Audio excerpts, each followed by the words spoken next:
আমাদের ধর্ম হলো সত্য ধর্ম, আর সত্য সুখবর যেমন প্রদান করে তেমনি সাবধান বাণীও প্রদান করে।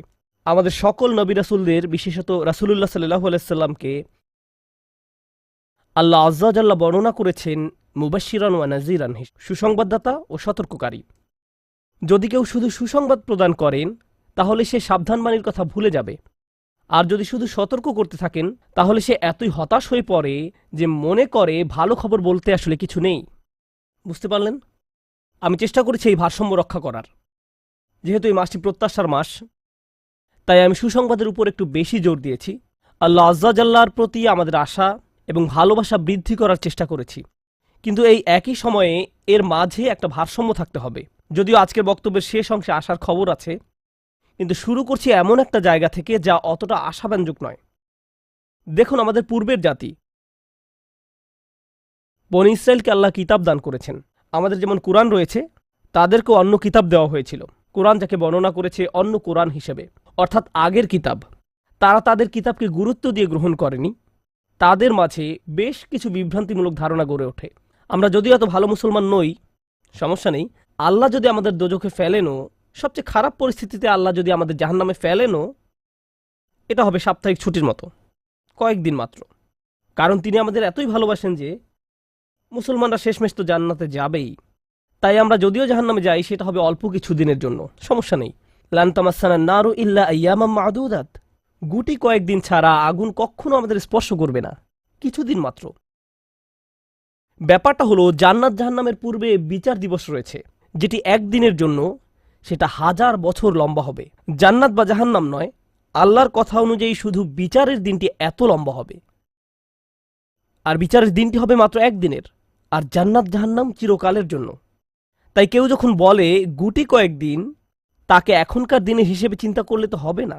বর্তমানে পৃথিবী তার অক্ষ বরাবর ঘুরে, আমরা সূর্যের উদিত হওয়া এবং অস্ত যাওয়া দেখি, কিন্তু কিয়ামতের দিন সূর্য, চাঁদ এবং পৃথিবীর সব কিছুকে ধ্বংস করে নতুন একটা ব্যবস্থাপনা তৈরি করা হবে।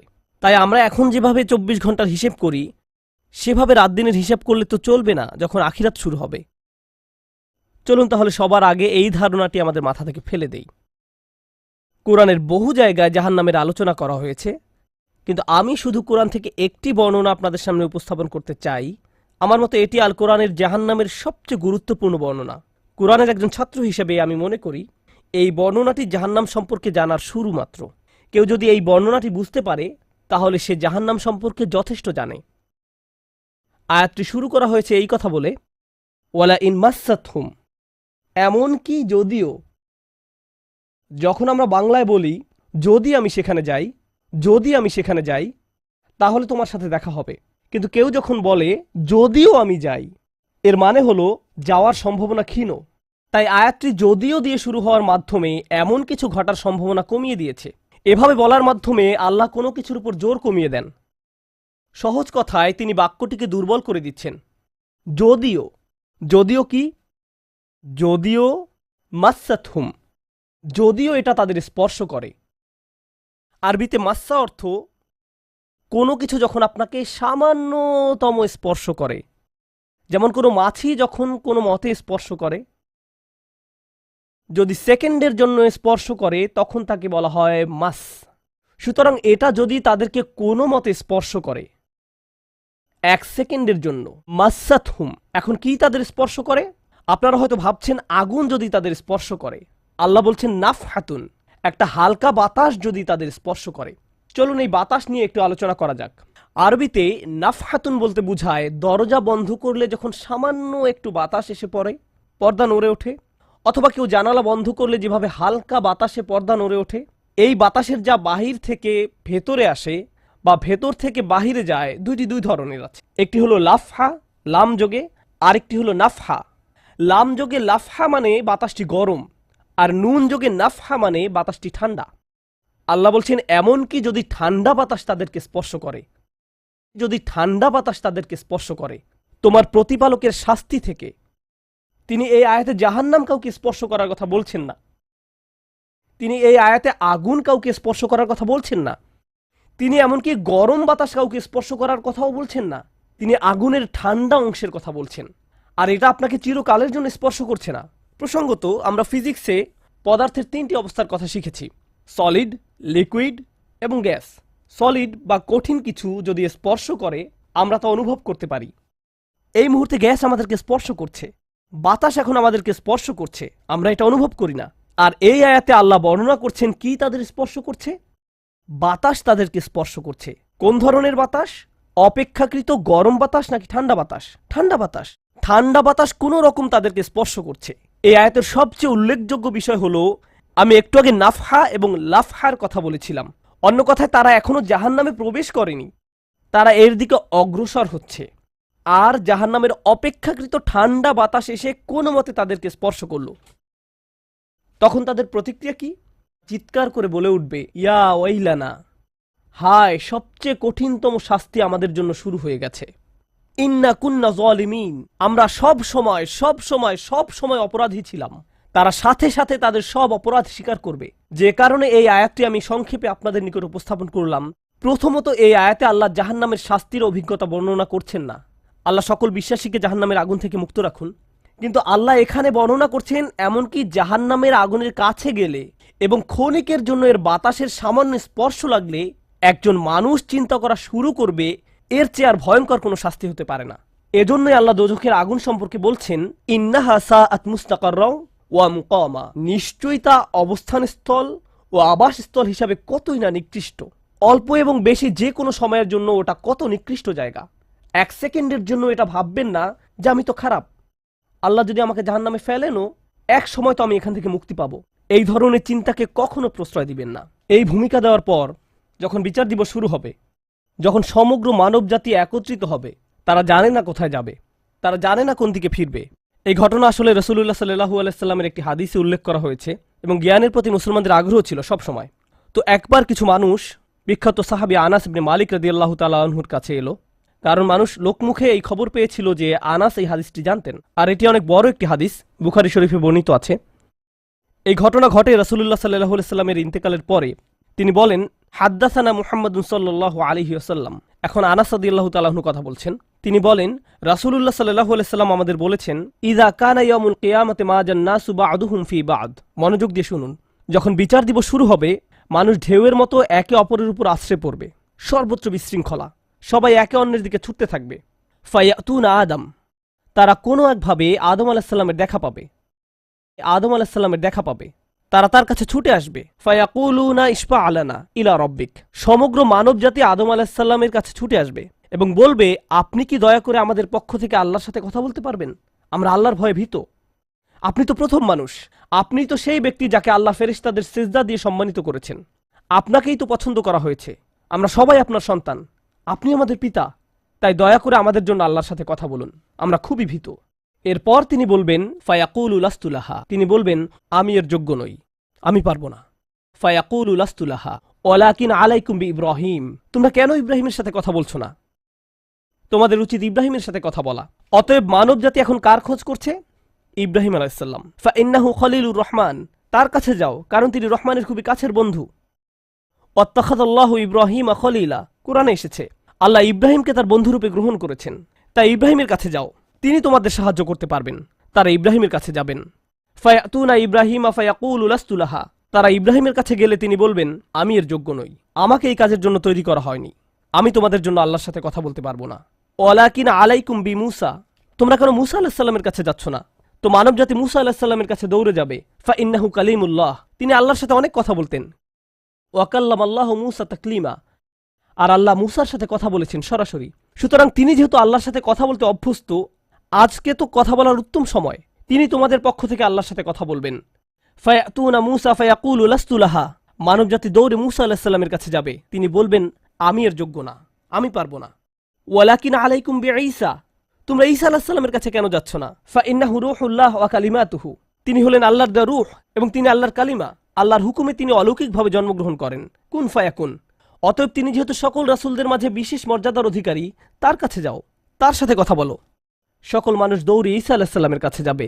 ফায়াকুলু লাস্তু লাহা, তিনি বলবেন, আমি পারবো না, এই কাজ আমার জন্য নয়, আমাকে এই কাজের জন্য তৈরি করা হয়নি। তারপর তিনি বলবেন, ওয়ালাকিন আলাইকুম বি মুহাম্মাদিন সাল্লাল্লাহু আলাইহি ওয়াসাল্লাম, মানব জাতি তোমাদেরকে মুহাম্মদ সাল্লাল্লাহু আলাইহি ওয়াসাল্লামের কাছে যেতে হবে। মানুষেরা তখন রাসূলুল্লাহ সাল্লাল্লাহু আলাইহি সাল্লামের কাছে যাবে। এখন রাসূল সাল্লাল্লাহু আলাইহি সাল্লাম আমাদের বলছেন, ফায়াতুনি ফাআকুল, সবাই তখন আমার কাছে আসবে আর আমি তাদেরকে বলবো। এখন রাসূল সাল্লাল্লাহু আলাইহি সাল্লাম আমাদের বলছেন, আনা লাহা, আমার জন্য এই কাজ, আমি এই কাজের যোগ্য। আনা লাহা ফাআস্তাযিনু আলা রব্বি। প্রসঙ্গত আমি আপনাদেরকে আরো বলার পূর্বে বিচার দিনের একটা দৃশ্য হলো, আল্লাহ বলেন, ইয়াউমা ইয়াকুমুর রূহু ওয়াল মালাইকাতু সাফফান লা ইয়াতাকাল্লামুনা ইল্লা মান আযিনা লাহুর রহমান ওয়া ক্বালা সাওয়াবা। যেদিন রূহ ও ফেরেশতাগণ সারিবদ্ধভাবে দাঁড়াবে, এমন এক সময় থাকবে যখন কেউ কথা বলতে পারবে না। এমন এক ধরনের নীরবতা, এমন নীরবতা বিরাজ করবে যার কথা মানবজাতি কোনোদিন শোনেনি। এমন ধরনের নীরবতার অস্তিত্ব কখনো কোনোদিন ছিল না। সেই রকম পিনপতন নীরবতায় আল্লাহ বলেন, লা ইয়াতাকাল্লামুন, কেউ কথা বলতে পারবে না, ইল্লা মান আযিনা লাহুর রহমান, দয়াময় আল্লাহ যাকে অনুমতি দিবেন সে ব্যতীত। আর তিনি হলেন মুহাম্মদুর রাসূলুল্লাহ সাল্লাল্লাহু আলাইহি সাল্লাম। তিনি এমন সময় আল্লাহর কাছে আসবেন যখন সৃষ্টির কারো একটি শব্দ করারও অনুমতি থাকবে না, সৃষ্টির কারো কোনো আওয়াজ শোনা যাবে না। তিনি আল্লাহর সামনে এসে আল্লাহর কাছে কথা বলার অনুমতি চাইবেন। ফায়ুযানু লি, তিনি বলেন আমাকে কথা বলার অনুমতি দেওয়া হবে।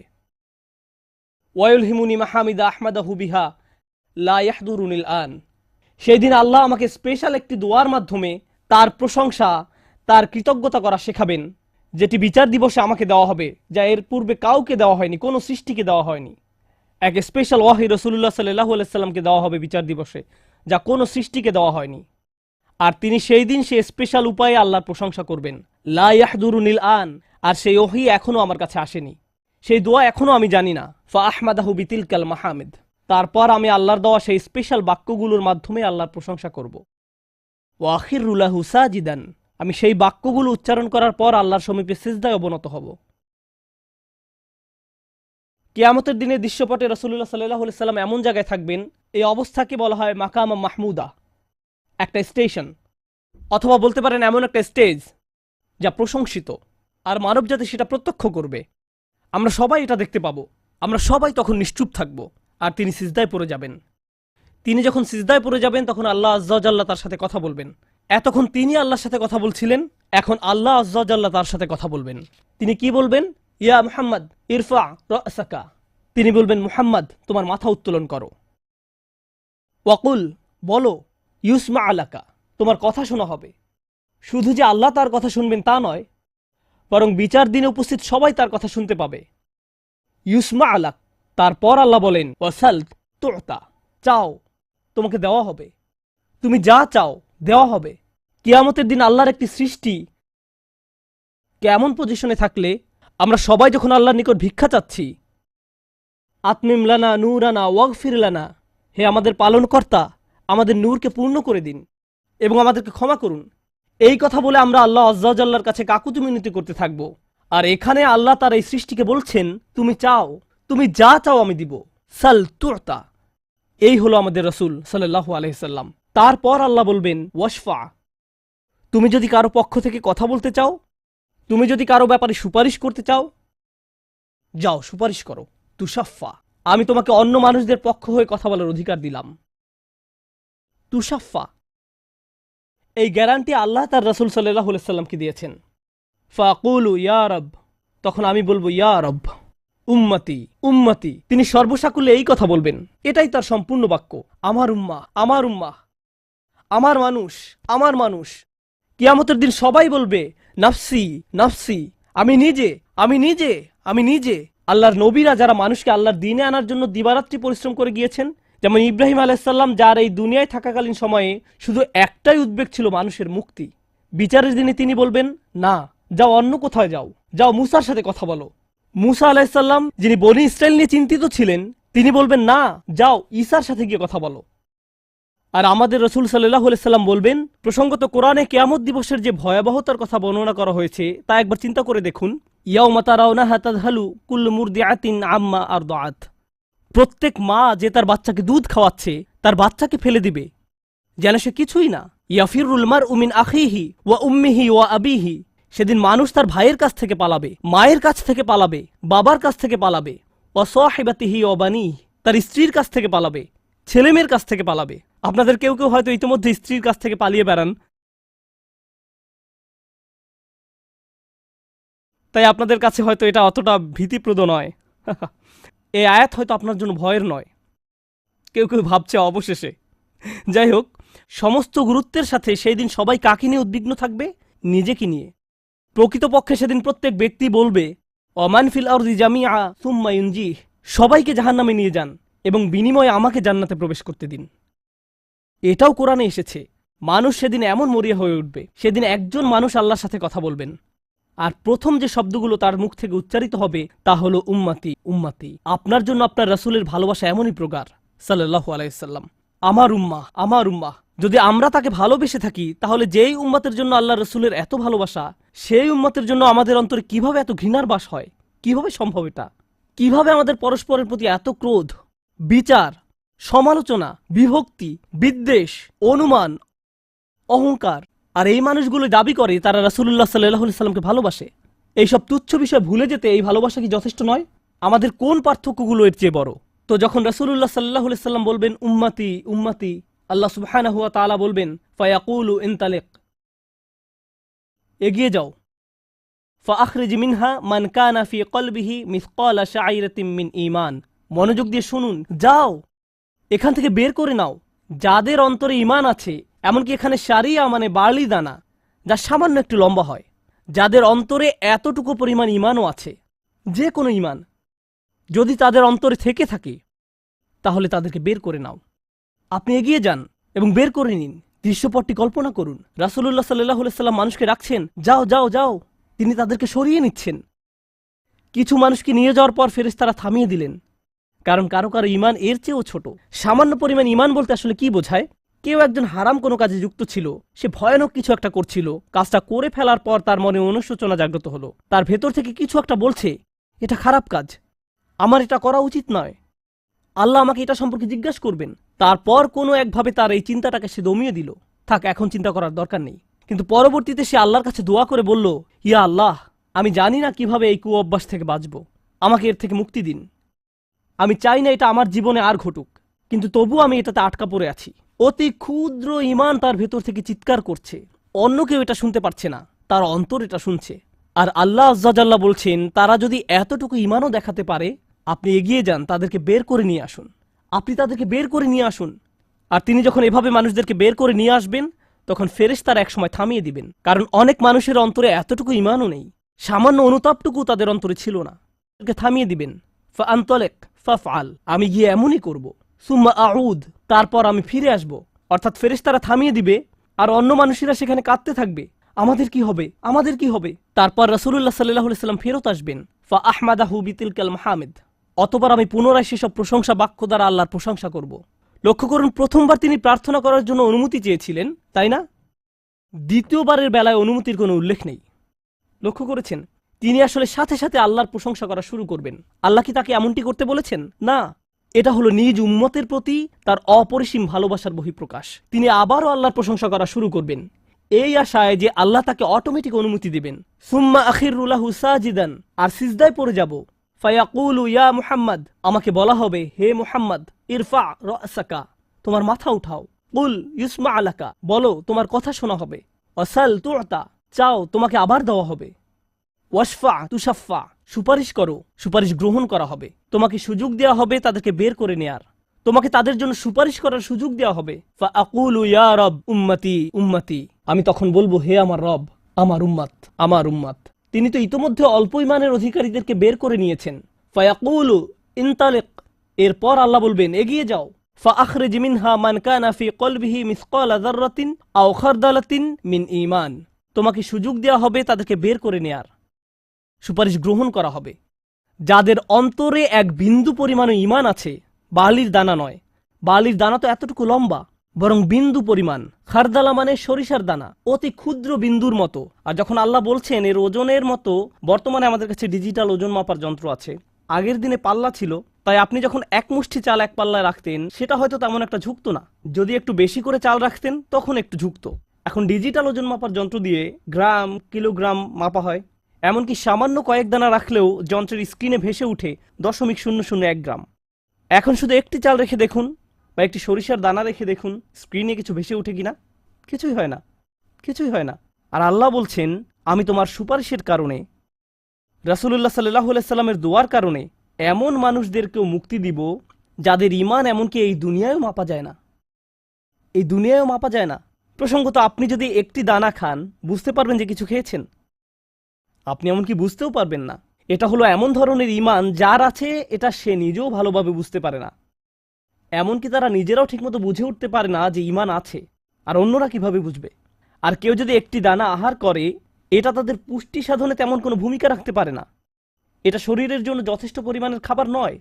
ঠিক তেমনি যার সরিষার দানা পরিমাণ ঈমান ছিল, সেই ঈমানও একটি ভালো জীবন অতিবাহিত করার জন্য তা যথেষ্ট ছিল না, কিন্তু তাদের অন্তরের কোনো এক জায়গায় একটি ঈমানের বাস ছিল। আল্লাহ বলছেন, তুমি এমন যাদেরকে পাও তাদেরকেও বের করে নিয়ে আসো। ফাআখরিজহু ফাআনতালিক, আমি যাব এবং তাই করব। আর এটা বিশাল এক জনগোষ্ঠী যারা আল্লাহর কাছ থেকে দূরে সরেছিল, তাদের ভেতরে একেবারে ক্ষুদ্র কিছু ঈমান ছিল। এরপর তো আর কিছু নেই মনে হচ্ছে, ঘটনা শেষ। কিন্তু রাসূলুল্লাহ সাল্লাল্লাহু আলাইহি সাল্লাম এখানেই থেমে যাননি। ফাআহমাদাহু বিতিলকাল মাহামিদ সুম্মা আখিরু লাহু সাজিদান, তিনি এখানেই থেমে যাননি, তিনি আবারও ফিরে যাবেন এবং আমি সেসব প্রশংসা বাক্য দিয়ে আল্লাহর প্রশংসা করব এবং আবারও সিজদায় পড়ে যাব। ফায়াকুলু ইয়া মুহাম্মদ ইরফা রাসাকা, আমাকে বলা হবে হে মুহাম্মদ মাথা উঠাও। ওয়াকুল ইসমা আলাকা, বলো তোমার কথা শোনা হবে। ওয়াসাল তুতা, চাও দেয়া হবে। আল্লাহ আজ্জা ওয়া জাল্লা সহজেই বলতে পারতেন তুমি তো ইতিমধ্যে চেয়েছো এবং তোমাকে দেয়া হয়েছে, কিন্তু তৃতীয়বারের মতো রাসূলুল্লাহ সাল্লাল্লাহু আলাইহি সাল্লামকে বলা হচ্ছে ওয়াশফা তুশাফা, এগিয়ে যাও, মানুষের জন্য সুপারিশ করো, গ্রহণ করা হবে, তোমাকে তাদের পক্ষে চাওয়ার সুযোগ দেওয়া হবে, আমি তোমাকে এটা দিচ্ছি। ফাআকুলু ইয়া রব উম্মতি উম্মতি, আমার উম্মাত আমার উম্মাত। এখন চলুন এখানে একটু থামি। যদি আপনি এই সুযোগ পেতেন, আল্লাহ যদি আপনাকে বলতেন তুমি যা চাও তাই পাবে, তুমি চাও দেয়া হবে, যা কিছুই তুমি চাও না কেন, আমাদের বিশাল একটা লিস্ট আছে। রাসূলুল্লাহ সাল্লাল্লাহু আলাইহি সাল্লামকে এই সুযোগ কয়বার দেয়া হয়েছে? 3 বার। কত মিলিয়ন মানুষকে ইতিমধ্যে রক্ষা করা হয়েছে? তৃতীয়বার তো তিনি নিজের জন্য কিছু চাইতে পারতেন। আমরা তো মানুষ, আল্লাহ যদি বলেন চাও আমি দিব, আর এই মানুষটি আল্লাহর সামনে দাঁড়িয়ে আছেন আর তাকে বলা হচ্ছে, কিন্তু তারপরেও তার জিহ্বায় উম্মাহ উম্মতি উম্মতি। তো আল্লাহ বলবেন ফায়াকুলু ইনতালিক, সামনে এগিয়ে যাও। ফাখরিজ মান কানা ফি কলবিহি আদনা আদনা আদনা মিসকাল হাব্বাতিন খরদালিম মিন ঈমান, যাও সামনে এগিয়ে যাও এবং এমন প্রত্যেক ব্যক্তিকে বের করে আনো যার একটি সরিষার অতি ক্ষুদ্র অতি ক্ষুদ্র অতি ক্ষুদ্র অংশ পরিমাণ ঈমান আছে। এত ক্ষুদ্র বিন্দু যাকে আপনারা হয়তো মাইক্রোস্কোপিক বলবেন, যদি তাদের এক অ্যাটম বা এক সাব অ্যাটমিক কণার পরিমাণ ঈমান থাকে, এই পৃথিবীতে যা দেখা শোনা বা উপলব্ধি করা সম্ভব নয়, যদি তাদের গভীর অবচেতন মনের কোথাও কণা পরিমাণ ঈমান থাকে, যদি তাদের ততটুকু ঈমান থাকে, এগিয়ে যাও এবং তাদের বের করে নিয়ে আসো। যদি তাদের অন্তরে এতটুকু ঈমান থাকে, তো আল্লাহ রাসূলুল্লাহ সাল্লাল্লাহু আলাইহি সাল্লামকে বলবেন ফাআখরিজহু মিনান নার, তাদেরকে আগুন থেকে বের করে আনো। কথাটা মনোযোগ দিয়ে শুনুন, তাদেরকে কোথা থেকে বের করে আনো? আগুন থেকে। অর্থাৎ কিছু মানুষ ইতোমধ্যে জাহান্নামে পতিত হয়ে গেছে। অনেক মানুষ এই হাদিস পড়ে মনে করে আমরা জাহান্নাম থেকে মুক্তি পেয়ে যাব, আগুন আমাদের স্পর্শ করবে না। কিন্তু হাদিস এই কথা বলছে না। রাসূলুল্লাহ সাল্লাল্লাহু আলাইহি সাল্লাম আল্লাহর কাছে কাকুতি মিনতি করছেন, আর এই দিনটি হবে 50,000 বছর লম্বা। অনেক মানুষের বিচার ইতোমধ্যে হয়ে গেছে। আর আমি আপনাদেরকে সেই আগুন সম্পর্কে শুরুতে বলেছিলাম, আপনি যদি এর বাতাসের স্পর্শ পান 1 সেকেন্ডেরও কম সময়ের জন্য, আপনার মনে হবে এর চেয়ে ভয়ঙ্কর আর কোনো শাস্তি হতে পারে না। আর আল্লাহ রাসূল সাল্লাল্লাহু আলাইহি সাল্লাম সেই মানুষগুলোর জন্য আশা ছেড়ে দেননি, তাদের জন্য হতাশ হয়ে পড়েননি। প্রসঙ্গত তারা মুসলিম, তারা কিন্তু মুসলিম, কারণ রাসূল সাল্লাল্লাহু আলাইহি সাল্লাম কি বলছেন? তার মুখ থেকে কোন কথাগুলো উচ্চারিত হয়েছে? উম্মতি উম্মতি। আগুনের মানুষগুলো মুসলমান, ওই মানুষগুলো অমুসলিম নয়, মুসলিম।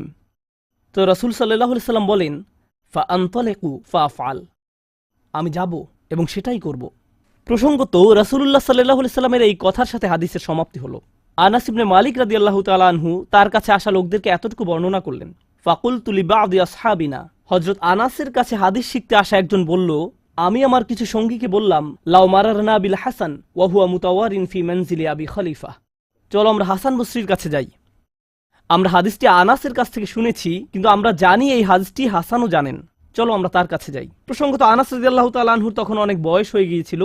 এই হাদিসে কতবার রাসূল সাল্লাল্লাহু আলাইহি সাল্লাম আল্লাহর কাছে গেলেন? 3 বার।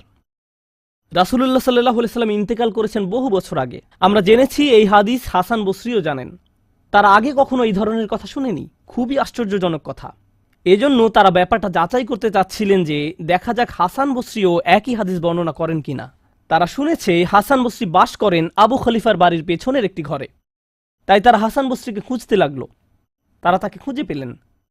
হাদ্দাসানা আনাস ইবনে মালিক ফাআতাইনাহু ফাসাল্লামনা আলাইহি। তো আমরা তার কাছে এলাম এবং তাকে সালাম দিলাম। ফাআযিনা লানা, তিনি আমাদেরকে প্রবেশের অনুমতি দিলেন। ফাকুলনা লাহু ইয়া আবা সাঈদ, আমরা তাকে বললাম, হে সাঈদের পিতা, জিনাকা মিন ইনদি আখিকা আনাস ইবনে মালিক, আমরা আপনারই ভাই আনাস ইবনে মালিকের নিকট হতে আপনার কাছে আসলাম। ফালাম নারা মিসলা মা হাদ্দাসানা ফি শাফাআত, শাফাআত বিষয়ে তিনি যেমন বর্ণনা দিয়েছেন তেমনটা বর্ণনা করতে আমরা আর কাউকে দেখিনি। ফাকালা হি, তিনি বললেন হ্যাঁ তোমরা তো জানো। ফাহাদ্দাসনাহু বিল হাদিস, আমার কাছে সেটি বর্ণনা করো, দেখি তোমরা আনাসের কাছ থেকে কি শুনেছ। তো তারা তার নিকট সম্পূর্ণ হাদিসটি বর্ণনা করে শোনালেন। ফাআনতাহা ইলা হাযাল মাওদি', আমরা এই পর্যন্ত অর্থাৎ 3 বার রাসূল সাল্লাল্লাহু আলাইহি সাল্লামের সুপারিশের কথা বলে শেষ করলাম। ফাকালা হি, তিনি বললেন আরো বর্ণনা করো। ফাকুলনা লাম ইয়াজিদ লানা আলা হাযা, আমরা বললাম তিনি তো এর অধিক আমাদের কাছে বর্ণনা করেননি, আমাদেরকে এতটুকুই বলেছেন। এখন হাসান কথা বলছেন, লাকাদ হাদ্দাসানি ওয়া হুয়া জামিউ মুনযু 20 সানাতান, তিনি অর্থাৎ আনাস আমার কাছে এই হাদিস বর্ণনা করেছেন যখন তিনি তখন যুবক ছিলেন, 20 বছর আগে। কত বছর আগে? 20 বছর আগে। আমি নিশ্চিত না তিনি কি বাকিটুকু ভুলে গেলেন, নাকি তিনি তোমাদেরকে বাকিটুকু বলেননি কারণ তাহলে তোমরা অলস হয়ে পড়বে। ফালা আদ্রি আনাসি আম কারিহা আন তাত্তাকিলু, তিনি এরপর বললেন এই হাদিসের চতুর্থ একটি অংশ আছে, আর আমি নিশ্চিত নই তোমাদের বলা উচিত কিনা, কারণ তার এখন বয়স বেশি হয়েছে, তার স্মরণশক্তি ওইভাবে কাজ করছে না। কিন্তু আমার সন্দেহ তিনি তোমাদের বলেননি কারণ তোমরা এতে অলস হয়ে পড়বে। তারা বলল, ইয়া আবা সাঈদ হাদ্দাসানা, আপনি কি আমাদেরকে এটা বলতে পারেন? আমরা আসলেই জানতে চাই। ফাদহিকা, তিনি হাসতে শুরু করলেন। ফাকালা খুলিকাল ইনসানু আজুলা, তিনি কোরআনের একটি আয়াত উল্লেখ করে বললেন, মানুষকে সৃষ্টি করা হয়েছে তাড়াহুড়া প্রবণ করে। মা যাকারতুহু ইল্লা ওয়া আনা আদরি আন উহাদ্দিসুকুম হাদ্দাসানি কামা হাদ্দাসাকুম বিহি, আমি তো বর্ণনার উদ্দেশ্যেই তোমাদের কাছে বিষয়টি উল্লেখ করলাম। তিনি তাদেরকে উৎসুক করে তুলেছিলেন, আমি তোমাদেরকে বলবো তিনি তোমাদের নিকট যা বলেছেন তা সত্য। হাসান আরও বলেন, রাসূলুল্লাহ সাল্লাল্লাহু আলাইহি সাল্লাম বলেন, এরপর আমি চতুর্থবারের মতো ফিরে আসব।